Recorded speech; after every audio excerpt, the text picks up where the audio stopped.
Episode 3 के शुरुआत में अब सभी हॉस्टेजेस पकड़े गए थे एंड जख्मी ऑर्थोरितो को ऑक्सीजन लगा के उसे शॉक देके उस पे बेसिक ट्रीटमेंट करके सभी रॉबर्स उसे भी बाहर भेज देते हैं एंड ऑर्थोरितो के साथ गवर्नर को भी बाहर भेजा जाता है। और गाइस, गवर्नर के हाथ में एक ऐसी हथकड़ी थी जिसमें एक माइक फिट किया गया था और ये जो माइक है वो आगे काफी काम में आएगा और इसका मेन पर्पस तो हमें थोड़ी देर में पता चल ही जाएगा। अब जो पब्लिक रॉबर्स को सपोर्ट कर रही थी वो थोड़ा सा डर जाती है बिकॉज फर्स्ट टाइम कोई हॉस्टेज इतना इंजोर हुआ था। अब कर्नल गवर्नर के सामने बैठ के उससे पूछताछ करता है कि अंदर क्या क्या हुआ, तो गवर्नर बोलता है कि सब शांति से चल रहा था पर ऑर्थोरितो ने रॉबर्स पर गोलियां चलाई जिसमें उसी ने 2-3 हॉस्टेजेस को जख्मी कर दिया और रॉबर जो है वो ऑर्थोरितो को कुछ भी करना नहीं चाहते थे पर उसने उनपे बम एंड मशीन गन चलाई और इसीलिए उन्होंने प्रतिकार करने के चक्कर में उस पर गोलियां चलाई जिसके चलते वो इतना जख्मी हुआ। तो कर्नल बोलता है कि मैं पब्लिक में ये झूठ बोल दूंगा कि सारे हॉस्टेजेस पर गोलियां ऑर्थोरितो ने नहीं चलाई बल्कि रॉबर्स ने ही चलाई। also कर्नल ये भी बोलता है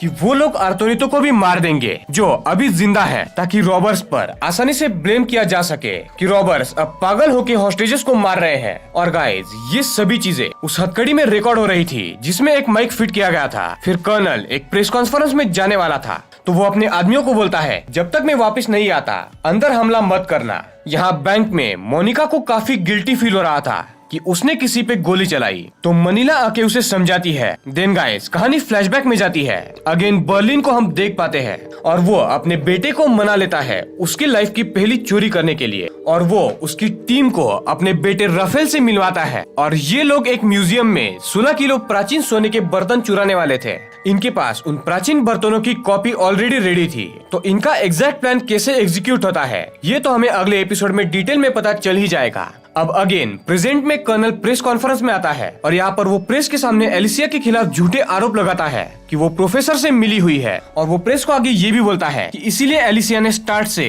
रॉबर्स के ऊपर सख्त कार्रवाई नहीं की। उसने रिजाइन भी इसलिए किया ताकि वो प्रोफेसर को सपोर्ट करना चाहती थी और अब वो इसलिए गायब हो गई और शायद वो अभी प्रोफेसर के साथ ही होगी और काम कर रही होगी। फिर वो कुछ सीसीटीवी फेक फुटेज भी दिखाता है और बैंक के स्टेटमेंट्स भी जिससे एलिसिया के अकाउंट में काफी सारे पैसे जमा हुए थे। प्रोफेसर ये सुन के खुश हो जाता है बिकॉज एलिसिया अब फंस चुकी थी और उसके पास कोई और रास्ता भी नहीं था। असल में एलिसिया सीक्रेटली काम करके प्रोफेसर को पकड़ना चाहती थी पर इसी सीक्रेट काम के चलते कर्नल ने उसी को धोखेबाज समझ के उसके खिलाफ ही रिपोर्ट दर्ज कर दी और अगर वो सामने आके अब सब कुछ सच भी बोल देती तो कोई भी उस पर यकीन नहीं करने वाला था। तो प्रोफेसर उसे समझाने लगता है कि तुम हमारे साथ मिल जाओ। तभी एलिसिया जो प्रेग्नेंट थी वो अब बच्चे को जन्म देने लगती है। यहाँ पर बैंक में सभी रॉबर्स एमोस गन्स लेके रेडी थे बिकॉज अब जैसे ही कर्नल की प्रेस कॉन्फ्रेंस खत्म होने वाली थी आर्मी वाले अंदर आने वाले थे और बैंक के अंदर पलेर्मो सबको लीड करके किलाबंदी करने लगता है और वो प्लान करके अपने ही गैंग के 3 लोगों को रिस्क जोन में रख के बाकी लोगों के साथ आर्मी से लड़ने का प्लान करता है और ये एक्चुअल बैटल होने वाला था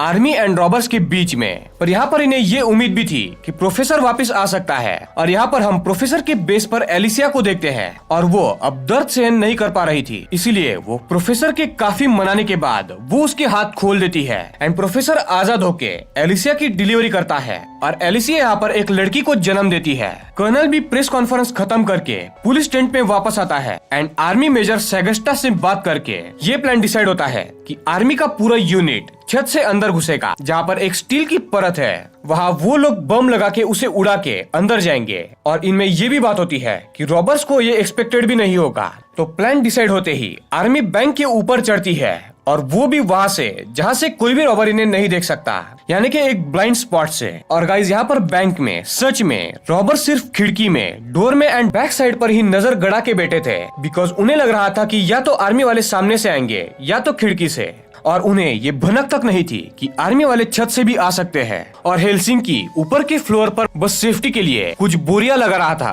ताकि उसके पीछे बैठ के आर्मी वालों से लड़ा जा सके और बाकी सभी रॉबर्स नीचे के फ्लोर्स पर थे और इनमें से एक रॉबर ही सभी हॉस्टेजेस को संभाल रहा था और बाकी हथियार लेके रेडी थे। आर्मी वाले छत पर आके 4 से 5 बम लगा के एक छत को उड़ा देते हैं और एक काफी बड़ा धमाका होता है जिससे पैलेर्मो समझ जाता है कि आर्मी वाले ऊपर से आ रहे हैं और वो अपने सभी साथियों को ऊपर के फ्लोर पर ले जाने लगता है। यहाँ पर प्रोफेसर भी न्यूज में देख लेता है कि बैंक ऑफ स्पेन में आर्मी वाले घुस चुके हैं। अब प्रोफेसर यहाँ से कमान संभाल सकता था बिकॉज एलिसिया अब शांत थी और उसके बच्चे को संभाल रही थी और अब ऐसा नहीं लग रहा था कि एटलीस्ट कुछ टाइम के लिए वो प्रोफेसर को क्रॉस करेगी। इसके दो रीजंस थे। एक रीजन ये था कि उसका बिना कुछ किए ही क्रिमिनल रिकॉर्ड बन गया था और उस पर एक थप्पा लग गया था कि वो प्रोफेसर की गैंग से मिली हुई है, और दूसरा ये कि वो अपने बच्ची को देख के काफी खुश थी। और इसी सीन के साथ एपिसोड 3 यहाँ पर एंड होता है।